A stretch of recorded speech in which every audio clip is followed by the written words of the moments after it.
আমারে অনেকে কইতেছে যে আপনি প্রফেসর ইউনূসের সরকারের উপরে এত চেতলেন কে? যখন কেউ গণমানুষকে অবজ্ঞা করে, তার ছোট ছোট আকাঙ্ক্ষাকে উপেক্ষা করে, আমার মাথায় আগুন ধরে যায়। আমরা তো এটা আশা করি নাই যে প্রফেসর ইউনূসের সরকার দেশকে সোনায় মুড়াই দেবে, সে কথা বলিও নাই, তারা সেটা পারবেও না। আমরা চাইছিলাম যে ইন্ডিয়ার প্রত্যক্ষ সমর্থনে আমরা ফ্যাসিবাদে পিষ্ট হয়েছি, সেই ইন্ডিয়া ঘৃণিত পতিত ফ্যাসিস্ট আর তার দলবলকে আশ্রয় দিছে, সেই রাষ্ট্রকে, ভারত রাষ্ট্রকে বুঝায় দেওয়া কামটা তোমরা ভালো করো নাই। এটা জাতীয় মর্যাদার প্রশ্ন। প্রত্যেক দিন পুশিন করতেছে ইন্ডিয়া। দেখেন এডিটর সাহেব, আপনি পুশিন লিগে সার্চ দেন, দেখেন কয়দিন পর পর কি পরিমাণে পুশিন হইতেছে বাংলাদেশে। আর মোদির ফুয়া, বিএনপির রিকমেন্ডেশনে হওয়া আমাদের পররাষ্ট্র উপদেষ্টা শ্রী শ্রী তৌহিদানন্দ প্রভুপাদ পাকিস্তান হইলে পৌরুষ জায়গায় ওঠে, আর ইন্ডিয়ার পুশিনে নেতায় যায়। আমাদের স্বরাষ্ট্র উপদেষ্টা কয় এটা ইন্ডিয়ার উস্কানি না, মানে ওই বাংলাদেশের উপদেষ্টা না ইন্ডিয়ার উপদেষ্টা, এটাই প্রশ্ন। হাসিনার আমলে কেন পুশিন হয় না? আর কেন হাসিনা ক্ষমতা থেকে চলে গেলে পুশিন শুরু করে ইন্ডিয়া? ইন্ডিয়া দেখেন বাংলাদেশ থেকে পণ্য আমদানিতে নিষেধাজ্ঞা দিছে। ওই মাসে, যে মাসে নিষেধাজ্ঞা দিছে, ওই মাসে প্রায় 18% আমদানি বাড়াইছে বাংলাদেশ। দেখেন, এমনকি এই বছর মে মাসে আইসাও বিবিসি রিপোর্ট করতেছে ইন্ডিয়া থেকে পণ্য আমদানি কমে নাই, বাড়ছে। শুধু তাই না, ইন্ডিয়া থেকে চাল আমদানি করবে সরকার, চুক্তি ফুক্তিও করে ফেলিছে। আর ইন্ডিয়া একের পর এক বাংলাদেশের পণ্য আমদানিতে নিষেধাজ্ঞা দিয়ে যাচ্ছে। পরপর 3 মাসে 3বার নিষেধাজ্ঞা দিচ্ছে। দেখেন, এর মধ্যে মাইলস্টোনের দুর্ঘটনা হইল। ইন্ডিয়া কইল ডাক্তার পাঠামু, আর আমাদের স্বাস্থ্য মন্ত্রণালয় লাল ফেলাইতে ফেলাইতে ফেলাইতে রাজি হয়ে গেল। আসলো ইন্ডিয়ান ডাক্তার। আমি কইলাম স্বাস্থ্য মন্ত্রণালয়ে, আমাদের ডাক্তারের এই বার্নের রোগীদের কোন চিকিৎসা দিতে পারবে না যেটা ইন্ডিয়ান ডাক্তার দিবে? চুপ করে থাকে, কথা কইতে পারে না, উত্তর নাই তো। কেন তারা কইতে পারে না যে ভাই ধন্যবাদ, আমরা নিজেরাই পারবো? এর মধ্যে পাঠাইলে ইলিশ। গতবার আমরা মেলা হাউকাউ করেছিলাম না, সেটা তারা পাত্তাই দেয় নাই। যেন ইলিশ ওদের বাপের, বাংলাদেশ মনে হয় ওদের বাপের জমিদারি। ইন্ডিয়ার ভয়ে থরহরি কম্প এদের। ইন্ডিয়ার সাথে ডিলিংস বাদ দেন, আওয়ামী লীগের মিছিল ঠেকাতে পারে না, এতই অপদার্থ এরা। ইন্ডিয়ার সাথে সম্পর্ক উন্নয়ন করবে। ইন্ডিয়ার সাথে আমাদের সমস্যাটা কি সেটা জিগান উপদেষ্টাদের কইতে পারে কিনা, কোনো ন্যারেটিভ আছে কিনা।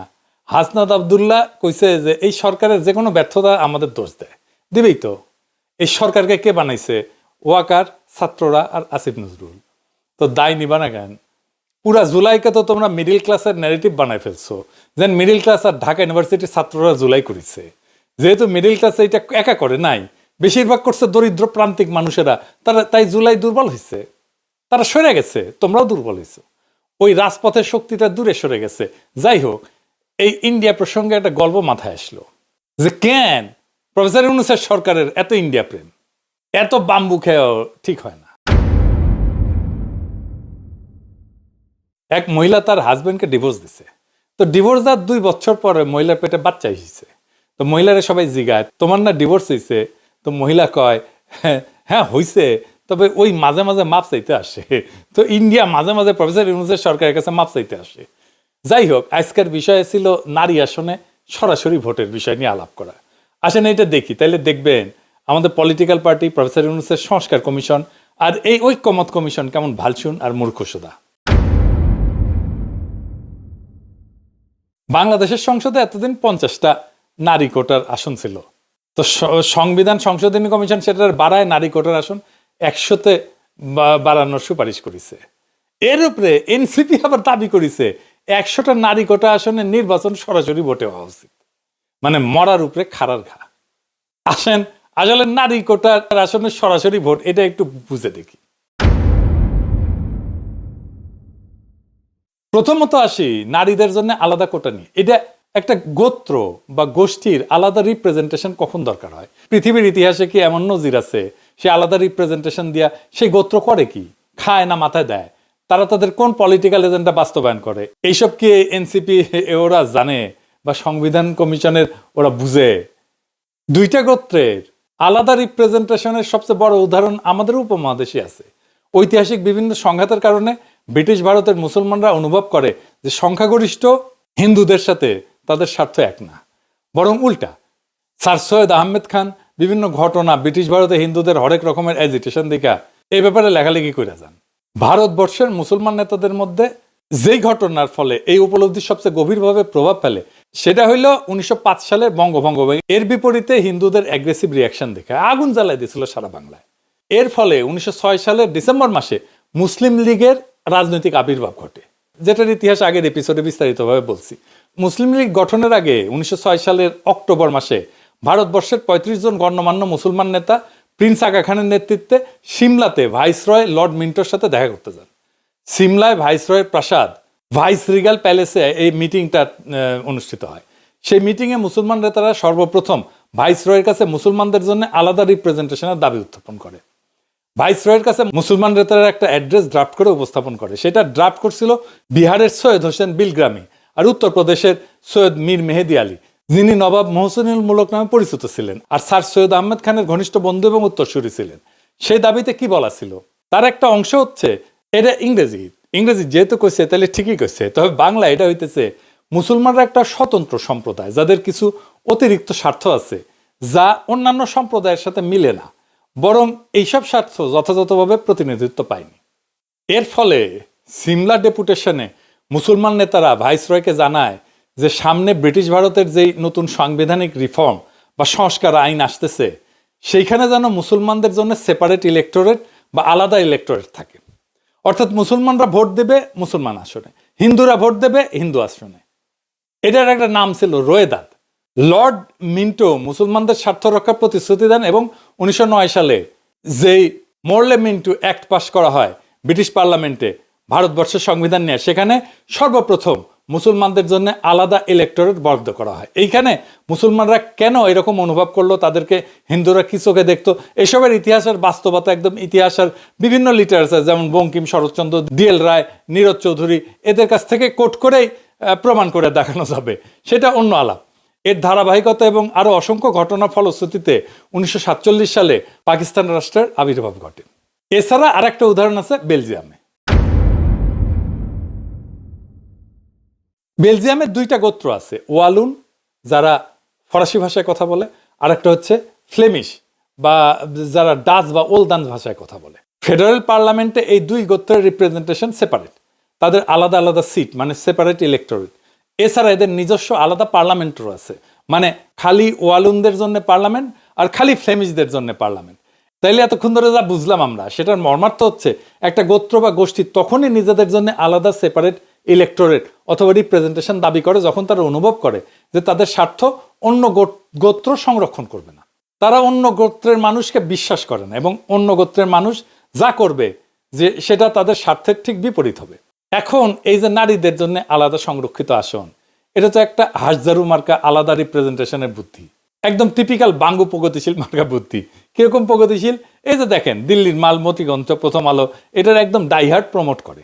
মতি মাহফুজ আমাদের যা করতে বলবে আমাদের বাই ডিফল্ট সেটার উল্টা কাজ করা উচিত।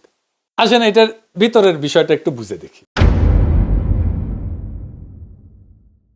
নারী আর পুরুষ কি রাজনৈতিকভাবে আলাদা গোত্র বা গোষ্ঠী? কখনোই না, হতেই পারে না। এটার উদ্ভট অসম্ভব প্রস্তাবনা। সেপারেট বা আলাদা রিপ্রেজেন্টেশনের প্রশ্ন তখনই ওঠে যখন কোনো গোত্র বা গোষ্ঠী রাজনৈতিক বা পলিটিক্যাল দৃষ্টিকোণ থেকে নিজেদের স্বার্থকে অন্য গোষ্ঠীর স্বার্থ থেকে আলাদা বিবেচনা করে। একটা রাজনৈতিক মতাদর্শ বা ফিলোসফিতে নারী পুরুষ উভয়ে একই সাথে পার্টিসিপেট করে। যেমন আওয়ামী লীগের রাজনৈতিক মতাদর্শ কি, সেটাও কন ভারতের পাঁচাটা, তাই তো, আর 71-এর চেতনা। এই যে আওয়ামী নারী, আওয়ামী পুরুষ, আওয়ামী বৃদ্ধ, আওয়ামী যুবক সবাই এটা ধারণ করে। একইভাবে বামাদের রাজনৈতিক মতাদর্শ কি, যেটা যাই হোক বাম নারী পুরুষ একসাথে ধারণ করে, তাই না? ইসলামী রাজনীতির মতাদর্শ নারী পুরুষ উভয়ে একসাথে ধারণ করে। এখানে নারীদের সাথে পুরুষদের কোনো ন্যূনতম রাজনৈতিক ডিফারেন্স নেই। নারী আর পুরুষ আলাদা সেপারেট কোনো রাজনৈতিক গোষ্ঠী না, যে ঠিক যেরকম যুবক আর বৃদ্ধ কোনো আলাদা রাজনৈতিক গোষ্ঠী না। কাউকে কি কোশ্মিন কালেও কোনো প্রস্তাব আনতে শুনছেন যে বৃদ্ধদের জন্য আইনসভাতে আলাদা সিট লাগবে, 40 থেকে 50 বছর বয়সের জন্য আলাদা সিট লাগবে, 20 থেকে 30 বছর বয়সের জন্য আলাদা সিট লাগবে? না, শুনেন নাই। তো এটা বলার সময় আমার ভয় লেগেছে যে কওয়া যায় না বাঙ্গুলেন তো সবই সম্ভব, হয়তো সামনে কেউ এরকম দাবি তুললেও তুলতে পারে, অথবা আর এরকম উদ্ভট দাবি উঠতে পারে। যেমন যে সমস্ত মেয়েদের চুলের রং সোনালি আর ব্রুনেট, যাদের চুলের রঙের গাঢ় বাদামি, তাদের জন্য আলাদা আলাদা সিট লাগবে। যদিও বাংলাদেশের অধিকাংশ মেয়ের চুলের রং কালো, কিন্তু পাশ্চাত্যে কিন্তু ব্লন্ড আর ব্রুনেটদের মধ্যে রেশারেশি আছে, এখন এই বাঙ্গু লজিকে চুলের রং অথবা চোখের রঙের উপরে ভিত্তি করে তাহলে সংসদে আলাদা সিট থাকতে পারে। নারীদের রাজনৈতিক পরিচয় আর স্বার্থ কি পুরুষদের থেকে আলাদা? না, একদম না। আমি একজন নারী, ভারতীয় আওয়ামী বাম দালাল, যেমন লাকি আক্তারকে যেরকম অপছন্দ করি, সেই একই রকম ভাবে অপছন্দ করি পুরুষ অমিপিয়াল আর এই যে হিজরা নাকি মুন্নিশা অনেকে কয়। তো এখানে নারী পুরুষ হিজরা তো ম্যাটার না। ঠিক আর উল্টা, আমি জুলাই আগস্ট বিপ্লবের এই বিপ্লবী নারীদেরকে ঠিক ততটাই রাজনৈতিকভাবে আপন মনে করি যতটা করি জুলাই আগস্ট বিপ্লবের বিপ্লবী পুরুষদেরকে। ওই যে বিএনপির ব্ল্যাকমেল কুইন রুমিন পারানা আর ফজা পাগলা দুটোই আমার একই রকম রাজনৈতিক শত্রু। এখানে নারী পুরুষের তো কোনো প্রশ্ন ওঠে না। যদি কারো আলাদা রাজনৈতিক স্বার্থ বা ইন্টারেস্ট নাই থাকে তাহলে আলাদা সেপারেট আসন প্রস্তাবে আনা তো পুরা স্টুপিডিটি, এটা ভোগাস একটা দাবি। বাঙ্গুরা তো নারীদের জন্য আলাদা 100টা আসন চায়, যেখানে এনসিপি আবার দাবি তুলছে ওর উপরে, গোদের উপরে বিস্ফোরা সরাসরি ভোটে নারী প্রার্থী নির্বাচিত হবে। তো নারীরা কি তাহলে সেপারেট ইলেক্টোরেট দাবি করতেছে? যদি তাদের জন্য আলাদা আসনই বরাদ্দ থাকে তাহলে তো সেপারেট ইলেক্টোরেট হয় যুক্তিযুক্ত। এসব আবালদের যদি এই প্রশ্ন করেন দেখবেন মাথা চুলকাইতেছে, কারণ তারা বুঝেই না তাদের দাবির মানে কি। আন্দাজে কয়েকটা টার্ম শব্দ শুনে অল্প বুঝে বা না বুঝে সেটা নিয়ে লাফানো শুরু করে। ব্রিটিশ ভারতে মুসলিম আর হিন্দুদের মধ্যে যখন সেপারেট ইলেক্টোরেট হয় তখন সেটা ছিল মুসলমানদের জন্য আলাদা আসন, যেখানে মুসলমানরা তাদের প্রার্থী নির্বাচন করবে, আর হিন্দুরা হিন্দুদের জন্য আলাদা আসন, যেখানে হিন্দুরা তাদের নিজের প্রার্থী নির্বাচন করবে। বেলজিয়ামে ওয়ালুন আর ফ্লেমিশদের একই সিস্টেম। তো নারীরা যেহেতু আলাদা 100টা আসন চায়, সেখানে কি খালি নারী ভোটাররাই ভোট দিবে? মানে নারী এমপিদেরকে কি খালি নারী ভোটাররাই নির্বাচিত করবে? যদি এর উত্তর চান দেখবেন যে মাথা চুলকাইতেছে। উত্তর যদি হয় হ্যাঁ, তাহলে সেই নারী ভোটাররা কি পুরুষ বা কম্বাইন্ড আসনেও ভোট দিবে? তো এখন এরা কবে যে হ্যাঁ অবশ্যই দিবে। তাইলে তো নারীদের ডাবল ভোট হয়ে গেল, মানে একজন নারী ভোটার 2বার করে ভোট দিচ্ছে, যেখানে পুরুষরা 1বার করে ভোট দিচ্ছে, যেটা গণতন্ত্রের একদম মৌলিক নীতি, 1 পার্সন 1 ভোট। এই মূল নীতির বিরুদ্ধে। বিশ্বের কোথাও এরকম উদ্ভট সেপারেট রিপ্রেজেন্টেশন সিস্টেম নাই। আর ধরেন যদি এটা সেপারেট রিপ্রেজেন্টেশন সিস্টেম হয় তাহলে নারী তো অর্ধেক বাংলাদেশের, তো 300 আসন পুরুষের আর 100 আসন নারীর, এটা কোনো ইনসাফ হইল? আবার দেখেন এটা যদি বলেন তখন ওরা কবে হয়তো যে না না, নারী আসনে নারী পুরুষ সবাই নির্বিবাদে ভোট দেয়া খালি নারী প্রার্থীদের নির্বাচিত করবে। তো নারী আসনের মূল লজিকই তো হচ্ছে নারীদের স্বার্থ পুরুষদের হাতে নিরাপদ না। তসলিমা নাসরিন থেকে শুরু করে সব বাঙ্গু প্রগতিশীল নারীবাদীদের তো একটাই থিওরি। তো ধরে নিলাম সেটাই যদি হয়, তাহলে নারীরা কেন নিজেদের জন্য সেপারেট রিপ্রেজেন্টেশনে পুরুষদের ভোটাধিকার প্রয়োগের অধিকার দিবে? আজব ব্যাপার না? যখন ব্রিটিশ ভারতে হিন্দু মুসলিম অথবা বেলজিয়ামে ওয়ালুন ফ্লেমিশ সেপারেট ইলেক্টোরেট হয় আর 2টা গোত্র বিশ্বাস করে একে অপরের স্বার্থ রক্ষা করবে না, তখন তারা নিজেদের আসনে অন্য গোত্রকে কখনোই ভোট দিতে দেয় না। তো যদি এটা নাই হয়, মানে একটা গোত্রের আসনে যদি আর একটা গোত্রের মেজরিটি মানুষ এসে ভোট দিচ্ছে, তাইলে তো পুরো সেপারেট ইলেক্টোরেট বা রিজার্ভ সিটের পারপাস বা উদ্দেশ্যই মাঠে মারা গেল। মানে বাংলাদেশ স্টুপিডিটি মাঝে মাঝে আমার মাথায় রক্ত উঠায় দেয়। নারীদের সংরক্ষিত আসনে যদি পুরুষরা ভোট দিতে পারে তাহলে নারী পুরুষের আলাদা আলাদা আসনের দরকার কি? আর নারীদের জন্য সেপারেট সিটের দরকার কি?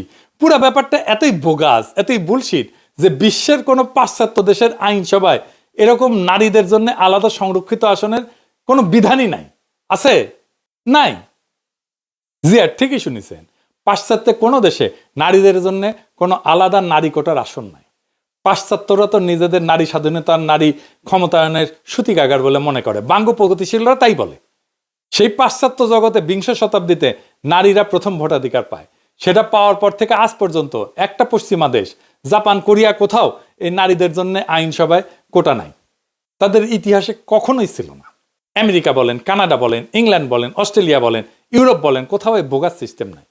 তো বাঙ্গু প্রগতিশীলরা তো ক্যাথলিকের চেয়ে তো মোর পোপ হইল। মানে কেউ যদি নিজেকে পোপের চেয়ে বড় ক্যাথলিক মনে করে, এইসব আতেলদেরকে বলা হয় মোর ক্যাথলিক দেন পোপ। তো বিশ্বের নারীদের জন্য কোটা আসন কোন কোন দেশে আছে জানেন? শুনবেন? আসেন এটা শুনি। নামগুলা কিন্তু মজার: Rwanda, Uganda, Bangladesh, Nepal, Pakistan, Jordan. বাঙ্গুল্যান্ডকে তো অনেকে উগান্ডার সাথে তুলনা করে, সেটা যে একেবারে ভুল তা কিন্তু না। মানে সব তৃতীয় বিশ্বের দেশ যেখানে বোকাচোদা মতিকণ্ঠ মার্কা প্রগতিশীল আলগা নারীবাদীরা আছে, সুলতানা কামাল চক্রবর্তী, রাশেদা চৌধুরী, খুশি কবির, তসলিমা নাসরিন, এই সমস্ত কপালে বড় বড় টিপ পড়া নিরেট বুদ্ধির মালগুলা গোজামিল বয়ান গিলাইছে জাতিকে, সেই জায়গাতে আছে এগুলা। সামনে যে নতুন বাংলাদেশের স্বপ্ন আপনারা দেখি, সেখানে সংসদে আইনসভায় এসব বোগাস নারী কোটার কোনো আসন থাকবে না। পুরা নারী কোটার আসনকে এরা অ্যাবলিশ করে দেওয়া হবে, জয় বাংলা করে দেওয়া হবে। আইনসভা বিষয়ে আমাদের পজিশন খুব সিম্পল, কোনো পিয়ার না, কোনো উচ্চ কক্ষ না, কোনো নারী কোটা না, তিনটা। তো ফাইনালি যেটা আবার আগের কথায় ফিরে আসি, ওই যে কইছিলাম যে আমাদের জাতীয় মর্যাদা ওইটা বিক্রি হবে না, এটা আমাদের শহীদের রক্তে কেনা। আজকের শপথ হোক, আমরা চাই মর্যাদার দেশ, শির দ্বারা উঁচু করার মেধাবী নেতৃত্ব, আর এমন একটা রাষ্ট্র যেখানে প্রত্যেকটা সিদ্ধান্তের কেন্দ্রে থাকবে জনগণ, আর শুধু জনগণ। এই পথেই বাংলাদেশ হবে সত্যিকার অর্থে স্বাধীন, মর্যাদাবান এবং গণতান্ত্রিক। ইনকিলাব জিন্দাবাদ।